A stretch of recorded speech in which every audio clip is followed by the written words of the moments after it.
Ya, pemirsa, Satuan Kerja Khusus Pelaksana Kegiatan Usaha Hulu Minyak dan Gas Bumi mencatat realisasi investasi di sektor hulu migas baru mencapai 10,3 miliar dolar Amerika atau masih jauh dari target sebesar 17,7 miliar dolar Amerika Serikat. Satuan Kerja Khusus Pelaksana Kegiatan Usaha Hulu Minyak dan Gas Bumi atau SKK Migas melaporkan realisasi investasi di sektor hulu migas hingga Oktober 2024 sebesar 10,3 miliar dolar Amerika atau setara sekitar 162,74 triliun rupiah. Angka tersebut naik tipis 0,98% dari realisasi di periode yang sama tahun lalu, yakni 10,2 miliar dolar Amerika. Angka ini pun masih jauh dari target tahunan yang sebesar 17,7 miliar dolar Amerika. SKK Migas pun memprediksi target investasi hulu migas sebesar 17 miliar dolar Amerika tidak akan tercapai di akhir tahun ini.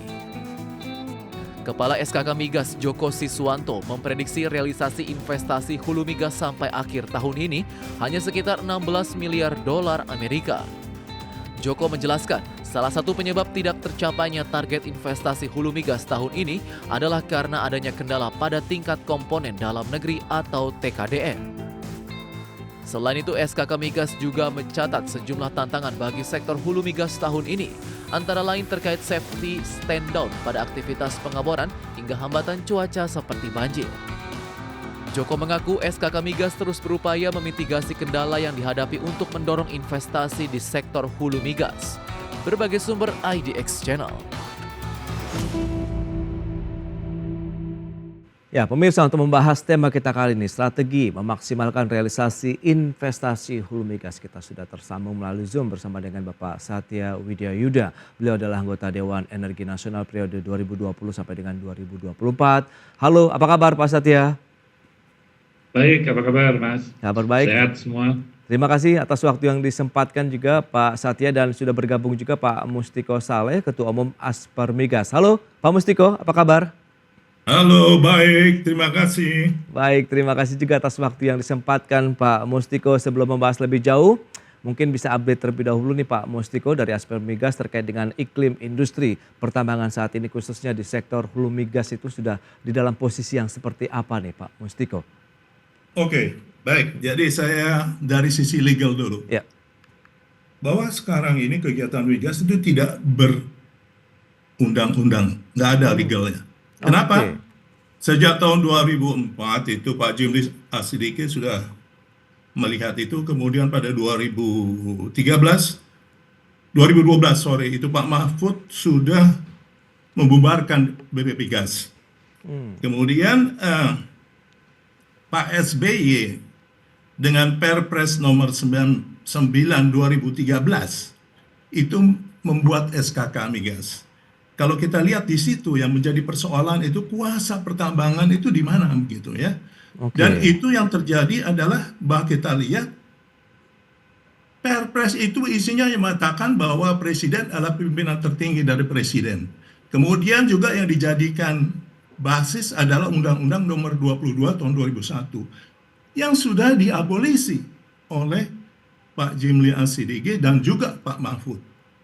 Jadi secara hukum sekarang ini memang ya nggak ada rimbanya gitu.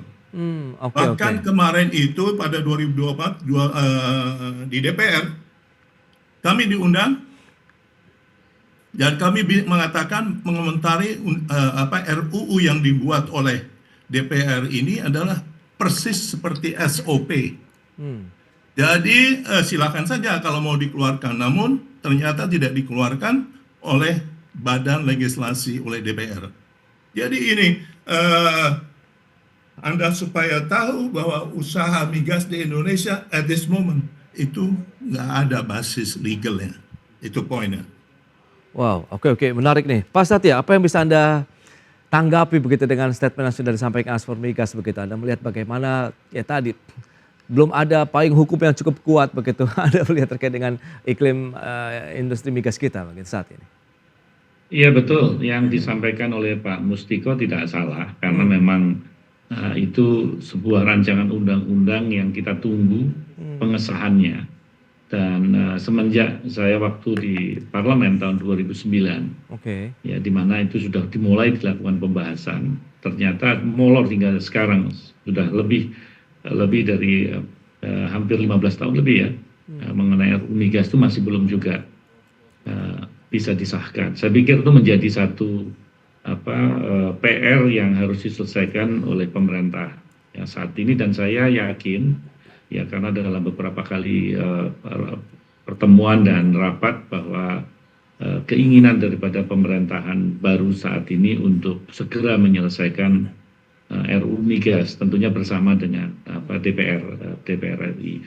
Namun kalau kita melihat Mas, apa yang menjadi tantangan dan isu itu salah satunya adalah mengenai RUU Migas. Jadi banyak sebetulnya yang kita coba petik ya satu persatu gitu, isu-isu yang boleh dikatakan harus segera kita selesaikan secara bersama-sama. Karena kita tidak boleh mandek. Ya, walaupun kita tahu itu legal umbrella yang merupakan rujukan, namun demikian tentunya kita tidak bisa hanya berpaku di situ. Ya, dengan peraturan perundang-undangan yang ada, yang tadi dikatakan bahwasanya Undang-Undang 22 tahun 2001 itu memang sudah boleh dikata invalid karena ada beberapa pasalnya yang sudah dibatalkan oleh Mahkamah Konstitusi. Nah, tetapi kita tidak bisa serta-merta mandak di situ ya. Kita harus melihat secara utuh apa yang bisa kita lakukan saat ini. Jadi seperti perbaikan iklim investasi, ya, itu pajak, masalah pajak itu juga harus harus segera bisa diselesaikan, yaitu pemberlakuan assume and discharge yang ini sudah seringkali disampaikan oleh para pelaku hulu migas karena itu ada di dalam kontrak. Nah, itu tentunya menjadi sesuatu yang kalau bisa diselesaikan juga di depan tanpa harus menunggu undang-undang migas yang ada, serta banyak hal termasuk persetujuan masalah UKL UPL ya, misalkan detailnya seperti itu, perizinan lahan pertanian ya, pangan seperti itu juga kita mencoba untuk menengarai agar tidak terjadi hambatan-hambatan itu. Nah, itu menurut saya menjadi faktor yang harus secara paralel bisa kita kerjakan.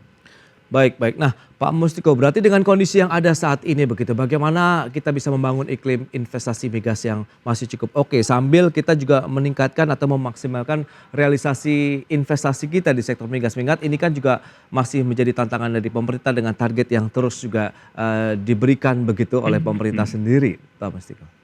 Jadi begini, kalau melihat Indonesia ini bisa jalan semua gitu tanpa undang-undang, ya. Tetapi menurut saya mestinya kalau undang-undang yang sekarang tidak berlaku ya harus kembali dong ke undang-undang awal, Undang-Undang Nomor 8 Tahun 71.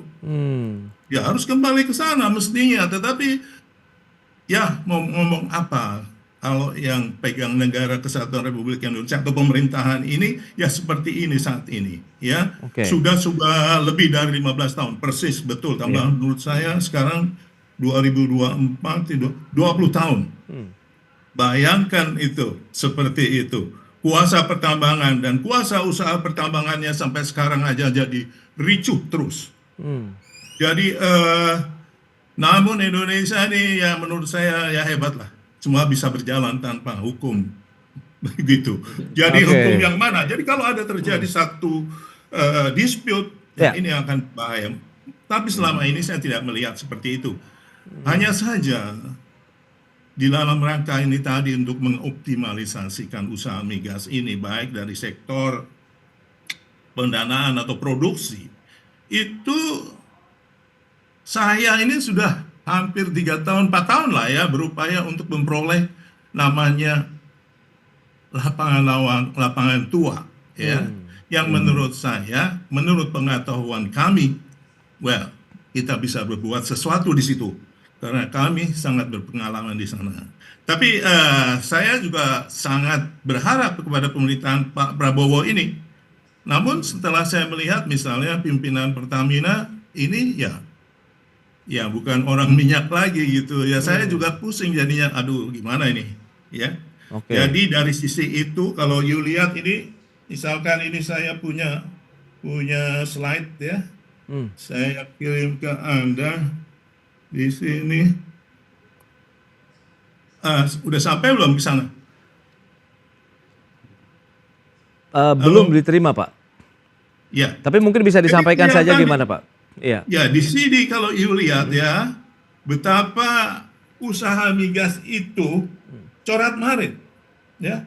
Karena nggak ada ininya, siapa yang pegang usahanya, SKK Migas, ESDM, PHE, Oke. things like that. Dan saya sudah menghubungi mereka berkali-kali ke sana kemari, ke sana kemari, ke sana kemari. Semua saya laksanakan dengan sepenuh hati. Tetapi ya hasilnya belum ada sampai sekarang. Tetapi Oke. terakhir karena saya dengan Dirjen Migas ketemu, yang sekarang Dirjen Migas barunya belum ada, yang beliau bilang akan membantu. Dan Perpres nomor 8 tahun berapa itu akan dihidupkan. Jadi menurut saya ini bagus sekali. Ya saya akan mencoba lagi sekali lagi. Karena resikonya kan di kami. Oke. Resiko investasi, cost ada di kami. Resiko operasi ada di kami. Ya, So ya, what? ya. Gitu. Dan itu lapangan-lapangan yang sudah ratusan tahun tidak diproduksikan. Gitu. Oke, Dan saya baik. tahu kenapa, karena saya pernah berpengalaman di daerah sana. Itu aja. Iya, iya Pak Mustiko, ini menarik. Lantas bagaimana sih langkah yang mungkin dilakukan begitu, strategi yang perlu juga diterapkan untuk bisa mengejar, kita kan tahu target swasembada energi juga menjadi concern juga dari pemerintah. Kita bahas nanti di segmen berikutnya Pak Mustiko, Pak Satya. Kita akan jeda dulu sebentar Ya. ya, dan pemirsa kami akan segera kembali usai pariwara berikut ini.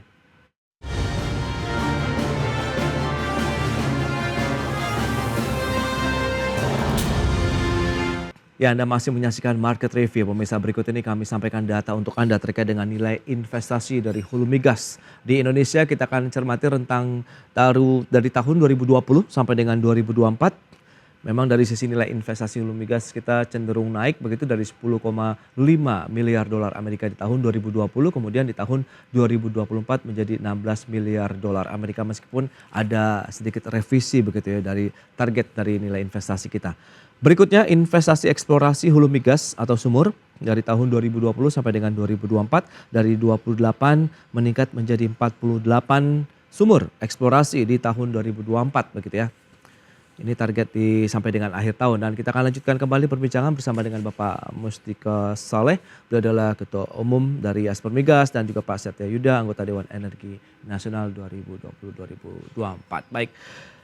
Pak Satya, dengan beberapa data tadi yang sudah disampaikan, langkah strategi, kemudian apakah inovasi yang perlu juga dilakukan oleh pemerintah untuk menjaga iklim investasi dari migas kita bisa terus seksi begitu di mata investor, dan juga target dari swasembada energi bisa tercapai?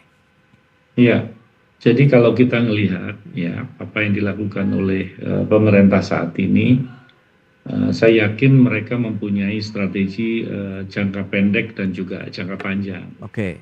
Jadi kalau kita berbicara peningkatan produksi migas, ya kalau jangka panjang sudah pada dipahami ya, bahwasanya melakukan eksplorasi, ya, pengeboran, eksplorasi misalkan dengan rata-rata 54 sumur tiap tahun misalkan, itu target resource yang harus di-drill misalkan ya.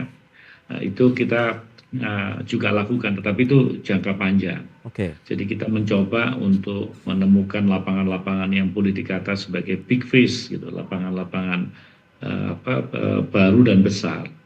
Nah, dan dilakukan juga kerjasama migas yang non konvensional. Nah itu kalau kita melihat long term ya, di mana hasilnya tidak bisa kita nikmati hari ini atau dalam waktu dekat. Oke. Karena itu prosesnya sekitar 6 tahunan lah, baru kita bisa lihat apakah mereka bisa penemuan tersebut bisa materialize ya. Tetapi juga ada yang tadi disampaikan oleh Pak Mustiko yang short term. Jadi bagaimana kita mengimprove daripada existing asset. Jadi pengeboran sumur yang tua ya, atau mereaktivasi daripada idle wells itu merupakan sesuatu yang bisa dilakukan saat ini. Dan itu juga sudah menjadi beberapa hal, menjadi program daripada pemerintah. Mudah-mudahan nanti ini akan bisa dilaksanakan karena targetnya itu sekitar 1.000 sumur per tahun. ya, Oke. dan juga ada penawaran daripada kerjasama operasi, Pak. Hmm. Jadi wilayah kerja apa operasi yang targetnya itu kira-kira kalau kita lihat saat ini sekitar 24 ada idle field. Itu bisa juga menjadi sarana yang secara cepat bisa dilakukan. Dan juga mudah-mudahan mengenai COR ini, Pak, Minas di daerah Minas area A, ya itu sekitar 2,3 juta barel. Itu ada steam flood Rantau Bais itu 11 juta barel. Saya pikir itu merupakan langkah-langkah short term yang bisa dilakukan. Nah, sumur-sumur pengembangan juga ada. Ya, ya. Targetnya juga sekitar 1.000 sumur, Pak, tiap tahunnya. Dan yang apa tidak kalah penting juga mengoptimasi lifting, yaitu mengoptimasi daripada penjualan gas, ya, dan juga PPL serta pengurasan stok. Itu saya pikir itu merupakan langkah yang bagus. Untuk midtermnya, ya kita mencoba untuk mempercepat proyek yang sudah ada, ya. Jadi misalkan kayak Masela, AKM, IDT, ya, Geng North itu Pak Mustiko dan UCC. Nah itu harus dipercepat tuh proyek itu. Tapi itu midterm Pak, ya, nggak bisa dikategorikan dalam waktu dekat bisa. Serta percepatan POD misalkan. Ya itu juga menjadi salah satu cara bagaimana untuk kalau kita lihat tuh masih ada sekitar 301 Pak yang undeveloped discoveries Pak. Ya itu harus dipercepat. Nah juga yang full scale COR itu Pak di Minas area B, serta itu ada potensi lumayan itu, serta percepatan 12 lapangan COR dan juga ada sekitar 951 juta barel itu bisa dilakukan dengan strategic alliance. Jadi ada beberapa yang dilakukan oleh pemerintah saat ini ya, untuk mengantisipasi supaya bisa ada satu peningkatan produksi migas.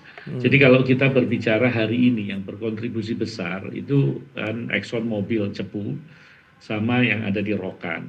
Nah, jadi kalau dua itu paling tidak diberi satu kebijakan yang memudahkan mereka untuk melakukan tambahan produksi ya karena Exxon itu dulu desainnya 145.000 barel Pak per hari, tetapi pernah mencapai sampai 200.000. Jadi ada satu peningkatan yang memang tidak bisa lama, itu hanya beberapa saat saja. Jadi itu tidak bisa kita anggap sebagai produksi yang bisa bertahan sampai 5 tahun, 6 tahun. Baik. Itu mereka sudah langsung turun, tapi sekarang pun juga masih menjadi penyumbang karena jumlahnya masih sekitar 160.000. Oke, Yang Pak di Satya. Rokan juga banyak sekali inisiatif dengan pengeboran Baik. beberapa waktu yang lalu itu sekitar 500 sumur, ya walaupun peningkatan produksinya tidak signifikan. Nah ini yang bisa kita rasakan dalam waktu dekat, gitu. Oke. Jadi ada beberapa program jangka pendek, menengah dan jangka panjang. Pak Satya, ini menarik. Lantas bagaimana kalau Asper Migas sendiri sebagai pelaku begitu? Anda melihat dengan potensi-potensi tadi Jadi, begitu. Apakah jadi apa yang dikatakan oleh Pak Satya itu kan namanya perkiraan ya. Jadi saya ini adalah berbasis pada kenyataan. ya, Dari kalau Ibu lihat itu mengenai natural decline. Pada saat ini pada 2024 itu produksi nasional itu hanya 585.000 barel per day, ya. Dan pada saat ini kita masih mengimpor 800.000 barel oil per day. Kalau kita melihat situasinya seperti ini, EOR misalnya, itu sejak zaman saya jadi di BPPKA kita sudah melakukan itu, but belum ada hasilnya. Jadi ya bukan saya ingin pragmatis di sini. Yang terpenting bahwa di negara kesatuan Republik Indonesia ini supply of energy untuk untuk rakyat Indonesia itu dipenuhi. Nah, saya ingin mengatakan sebetulnya, kenapa sih kita ngotot terus di minyak aja ini? Minyak boleh, tetapi minyak harus dipakai untuk petrochemicals produk. Jadi nggak usah untuk memenuhi energi untuk Indonesia. Sekarang ini kita ini tinggal di daerah Khatulistiwa. Matahari bersinar dari jam 6 pagi sampai jam 6 sore. Bahkan PLN sudah membangun PLTS di mana Ada di Waduk, Cirata, dan tapi lain-lain. baru Ya. 500 megawatt. Hmm. Ya. Dan ini kenapa sih kok jalannya lambat sekali? Oke. Saya katakan bahwa kalau saya orang minyak, tetapi untuk memenuhi kebutuhan energi untuk Indonesia udah nggak cocok lagi lah kalau kita setiap hari harus mengimpor 800 ribu barrel oil per day. Kita harus diversifikasi energi, ya.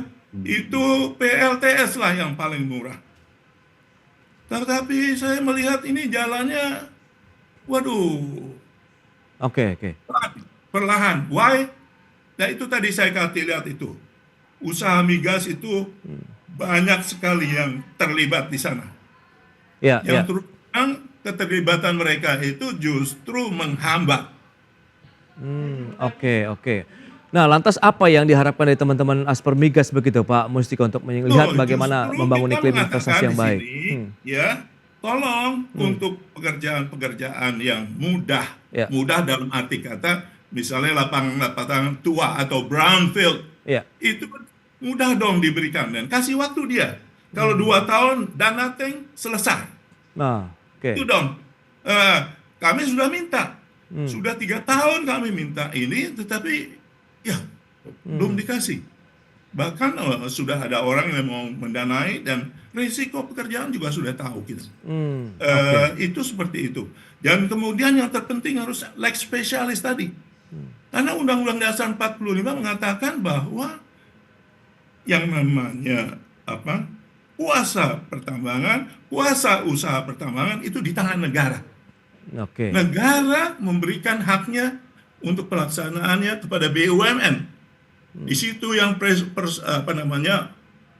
orang-orang yang memang mempunyai latar belakang ahli minyak bekerja dan lain sebagainya. Seperti kami ini, seperti Pak Satya. Oke. Ya, itu saya bilang I can do that, gitu.